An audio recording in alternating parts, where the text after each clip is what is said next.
Hello అండి, welcome back to my channel Lucky and Sri. Hair growth improve అవ్వడం, hair నరిషింగ్గా ఉండడం, అలానే హెల్తీ హెయిర్ ఇలాంటి వాటన్నిటి కోసం ఈరోజు మనం ఒక హెయిర్ మాస్క్ ప్రిపేర్ చేస్తున్నాము. ఈ హెయిర్ మాస్క్ ప్రిపేర్ చేయడానికి రెక్క దాసాని ఉంటుంది కదా, ఆ దాసాని పూలు తీసుకోండి. వాటి రెక్కల్ని ఇలా సపరేట్ చేసుకోండి. ఈ దాసాని పూలు వల్ల మన హెయిర్ గ్రోత్ అనేది చాలా బాగా ప్రమోట్ అవుతుంది. అలానే మన హెయిర్ నరిష్మెంట్కి కూడా ఈ దాసాని పూలు చాలా బాగా యూజ్ అవుతాయి. అండ్ అలానే ఈ దాసాని పూలతో పాటు ఈ హెయిర్ మాస్క్ ప్రిపేర్ చేయడానికి అలోవెరా కూడా యూజ్ చేస్తున్నాము. నేనైతే మా ఇంట్లోనే అలోవెరా ప్లాంట్ ఉంది, అందులో నుంచి ఈ ఫ్రెష్ అలోవెరాని తీసుకున్నాను.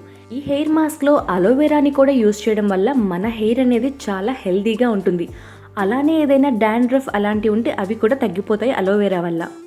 ఇలా ఈ మందార పూ రేకుల్ని అలానే అలోవెరాని కలిపి మెత్తగా బ్లెండ్ చేసుకోవాలి.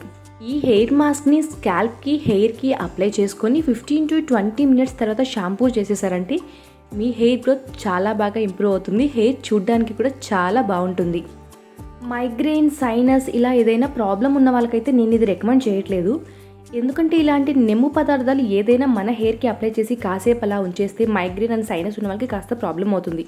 సో అలాంటి వాళ్ళకైతే నేను ఓన్లీ ఆయిల్సే రికమెండ్ చేస్తాను. సో ఇలాంటి ప్రాబ్లం ఉన్న వాళ్ళ కోసం కూడా నేను ఒక స్పెషల్ ఆయిల్ ప్రిపేర్ చేసి మన ఛానల్లో అప్లోడ్ చేస్తాను. సో ఆ వీడియోస్ కూడా మీరు చూడాలి కాబట్టి మన ఛానల్ని సబ్స్క్రైబ్ చేసుకోండి. అలానే ఈ వీడియో నచ్చితే ఒక లైక్ చేయండి, మీ ఫ్రెండ్స్ అండ్ ఫ్యామిలీ మెంబర్స్కి షేర్ కూడా చేయండి. ఈ వీడియోలో చూపించిన హెయిర్ మాస్క్ని మీరు ట్రై చేసి మీకు ఎలా అనిపించిందో నాకు కమెంట్ కూడా చేయండి.